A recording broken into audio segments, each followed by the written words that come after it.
नमस्कार देशवासियों। गोवेद में आज का विषय है गाय आधारित कृषि। सन 2000 में जामका गांव से गिर गाय रक्षा अभियान का प्रारंभ किया। तब हृदय में एक ही भावना थी कि गाय को कैसे बचाया जाए। तो गौ रक्षा की तीव्र भावना में से सन 2004 में अंतर में से गाय आधारित कृषि सूत्र की अंतःस्फुरणा हुई। जामका पुरुषोत्तम भाई सिद्धपरा के खेत से एक नए विषय का प्रारंभ किया। सब सारे देश का कृषि विज्ञान, विश्व का कृषि विज्ञान रासायनिक खाद और कीटनाशक जहर के आधार पर कृषि का प्रचार प्रसार कर रहा था, संशोधन कर रहा था। तब ये बहुत बड़ी चुनौती, पहाड़ जैसी चुनौती हमारे सामने आई। लेकिन गाय के गोबर गौमूत्र से और खट्टी उनकी छाछ से अलग अलग फसलों में हमने अलग अलग प्रयोग किया। सन 2006 में गाय आधारित कृषि जहर मुक्त जिंदगी एक नई किताब लिखी। क्योंकि हम तो किसान के बेटे हैं, तो प्राथमिक कृषि का ज्ञान तो पहले से ही था। वैसे भी मैंने बहुत कृषि का कार्य हर एक प्रकार के बचपन से किए हैं। अब ये नए नए अनुभव उसमें हम जुड़ते गए। बाद में बहुत सारे गांवों में जाकर उनका प्रचार किया, सफलता मिलती गई। तो आज 16 साल में 5000 से ज्यादा गांव में सभा लिया, सैकड़ों खेतों में जाकर किसानों को प्रत्यक्ष मार्गदर्शन दिया एवं हमारे गाय आधारित कृषि पुस्तक की 75,000 नकलों का सारे गुजरात में वितरण किया। तो 16 साल के इस गाय आधारित कृषि के नए नए प्रयोग से, कार्य से जो परिणाम मिला है वो मैं आपके सामने रखना चाहता हूं। पहले तो हमने गिर से लेकर कांकरेज से लेकर 12 देशी गौवंश के गोबर गौमूत्र का लेबोरेटरी परीक्षण करवाया। तो उसमें सुवर्ण है वो देश के सामने रखा। वैसे मैं आपको बताना चाहता हूं, पूरा भारत, एशिया और अफ्रीका खंड की जो ऊपर खूंद वाली गाय है, देशी गाय, उनके हरेक के गौमूत्र गोबर में सोना है। इसीलिए हरेक देशी गाय का गोबर गौमूत्र कृषि के लिए वास्तव में सोना है, ऐसा प्रमाणित भी हुआ है। जामका में मूंगफली, तिल, अरहर जिसको हम तुअर कहते हैं, कपास से लेकर हर एक प्रकार की सब्जी, हर एक प्रकार का द्विदल जिसको उड़द, मूठ, मूंग, चना, ऐसे हर एक प्रकार के द्विदल, बहुत प्रकार का घास चारा, मक्का, गेहूं, जवारी से लेकर खरबूजा, टेटी और पपीता, केला, आम, नींबू, ऐसे 40 प्रकार की फसल का 16 साल में प्रयोग हुआ। सभी में पैदावार, उत्पादन वृद्धि की श्रेष्ठ सफलता मिली। अन्य गांवों में ये 40 प्रकार की फसल तो लगती है, इनके अलावा और 20 फसल में भी श्रेष्ठ सफलता मिली। उनका परिणाम मैं आपके सामने रखना चाहता हूं। रासायनिक खाद और कीटनाशक, जंतुनाशक दवाई का खर्चा बिल्कुल बंद हो गया। हमारे गणित से 20% खर्चा कृषि में कम हो गया और पैदावार में अलग अलग फसल में 10% से लेकर 50% की वृद्धि हुई। कोई कोई में तो चमत्कार हुआ। पुरुषोत्तम भाई के खेत में पहले कई बार उनका भाव देखकर लहसुन लगाए, लेकिन लहसुन की पैदावार मिली नहीं। इतना छोटा छोटा होता था जिसको कोई खरीदार भी नहीं था। एक बार तो खड़ी फसल में बाजरी का वावेतर करना पड़ा। तब वो जमीन में गाय के गोबर गौमूत्र से आज 25 बोरी प्रति बीघा, तो 1 एकड़ में मान लो 60 बोरी की पैदावार, क्विंटल में गिना जाए तो 32 से 35 क्विंटल पैदावार लहसुन की वहां मिली है। और इतना उनका मूल्य भी ज्यादा मिलता है बाजार में, क्योंकि कद में बहुत बड़ा हर एक चीज होती है, तो उतनी उत्पादन वृद्धि हुई। हर एक अन्न, फल, सब्जी पोषक गुण, स्वाद, सुगंध में श्रेष्ठ होता है। इसलिए ग्राहक वो बहुत उत्सुकता से खरीदी करते हैं। तो किसानों को सरासरी 25-30% उनका मूल्य भी ज्यादा मिला।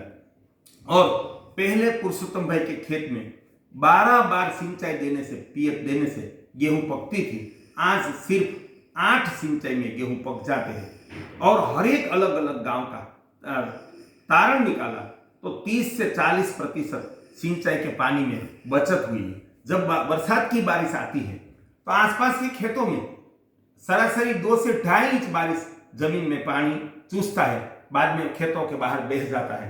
तब पुरुषोत्तम भाई के गाय आधारित कृषि खेत में 5 इंच की बारिश का पानी रिचार्ज हो जाता है। तो बरसात का पानी गाय आधारित कृषि में 2 गुना रिचार्ज होता है। और तो ये उनके फायदे हैं। और बाद में एक प्राकृतिक प्रमाण भी बहुत सारे जबरदस्त मिला है किसानों के परिवार में, उनके गोवंश में जो पहले बीमारियां थी उनकी मात्रा ना के बराबर होगी। ऐसे सैकड़ों किसानों का यह अनुभव है।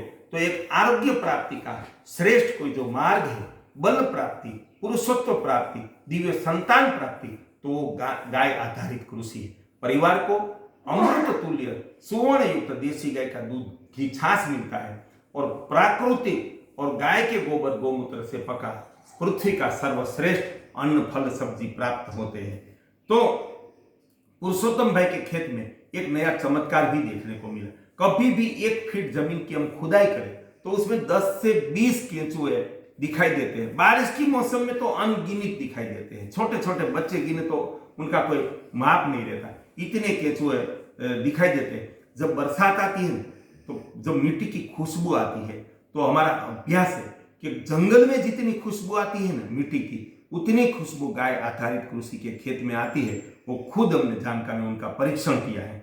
और आज पक्षी सब कम होते गए क्योंकि पेस्टिसाइड छिड़कने से पक्षी वो बहुत कम हो गए, मधुमक्खी देखने को नहीं मिलती। तब पुरुषोत्तम भाई के खेत में कोई भी फसल में फूल लगते हैं, बाजरा या कोई भी वो रज का कोई भी, तब हजारों मधुमक्खी, असंख्य मधुमक्खी आपको दिखाई देती है। इतनी मधुमक्खी आती है क्योंकि वो भी समझती है कि ये जहर मुक्त है और उनके लिए जीवन दाता रस उसमें से मिलेगा। वैसे हम देखते हैं कि काली कोसी जिसको बोलते हैं, इतना सा पक्षी आज तक सभी जगह 5-7 मुश्किल से एक साथ में झुंड में दिखाई देते। तब 4-5 बार ऐसा हुआ है, एक साथ 500 से 1000 काली कोसी अलग अलग जगहों में से पुरुषोत्तम भाई के खेत में वो कीड़े खाने के लिए, केंचुए खाने के लिए आती है। तो वो एक विश्व के लिए सबसे बड़ा संदेश है कि गाय आधारित कृषि में जमीन कितनी जीवन दाता है। और पीली चिड़िया बारिश की मौसम से पहले जो आती है वो हम देखते हैं 20, 25, 50 या महत्तम 100 दिखाई देती है, और वो भी जंगल में, गौचर में 25-50 ही दिखाई देती है। तब बारिश के 1 महीना पहले पुरुषोत्तम भाई में के खेत में जब गन्ना लगाते हैं तो वो गन्ने में रात्रि निवास करने के लिए, पेड़ों में रात्रि निवास करने के लिए 10,000 या इससे भी ज्यादा पीले रंग की चिड़िया आती है। उनको दिखाने के लिए हमने 2 बार तो वहां सेमिनार रखा। गुजरात के लोग ताज्जुब रह गए कि इतनी चिड़िया, तो दूर दूर कोस किलोमीटर से दूर उनको पता चल जाता है कि वहां एक ऐसी जमीन है कि वहां जहर नहीं है। तो चिड़िया भी पसंद करती है कि रात्रि निवास करना है तो जहर मुक्त भूमि में करे। तो इंसान के लिए कितना बड़ा संदेश है कि जो चिड़िया रात्रि निवास के लिए जहर मुक्त जमीन पसंद करती है, भूमि, तो हमें जहर मुक्त आहार खाना चाहिए, हरगिज नहीं। उसमें रोग और अकाल मृत्यु निश्चित है और मानव जाति, गोवंश, प्राणी सृष्टि का विनाश निश्चित है। तब किसान की समृद्धि, और वैसे सैकड़ों किसानों का अनुभव है कि गाय आधारित कृषि में उनका जो प्रॉफिट है, मुनाफा है, वो 2 गुना हो गया है। तो गाय आधारित कृषि समृद्ध कृषि का मार्ग है, दिव्य जीवन प्राप्ति का मार्ग है, गौ रक्षा का सही मार्ग है, सकल जीव सृष्टि रक्षा का मार्ग है। तो मैं 16 साल के तपश्चर्या के बाद देश को और विश्व को पूरे विश्वास से कहना चाहता हूं कि आने वाली भारत की कृषि और आने वाले विश्व की कृषि का भविष्य गाय आधारित कृषि है। उससे मनुष्य, गाय, जीव सृष्टि की अनंत सुरक्षा है, सकल प्रकृति की सुरक्षा है। चलो हम मिलकर गाय आधारित कृषि अपनाए और दिव्य जीवन प्राप्त करें, गाय को सुरक्षा दे और सकल जीव सृष्टि की सुरक्षा करे, विश्व का कल्याण करे। ये देखने के लिए देशवासियों, आप एक बार जूनागढ़ से 20 किलोमीटर दूर जामका पधारे और उसका अमल करें। मनसुख भाई सुवाग्या, अध्यक्ष जल क्रांति ट्रस्ट, राजकोट।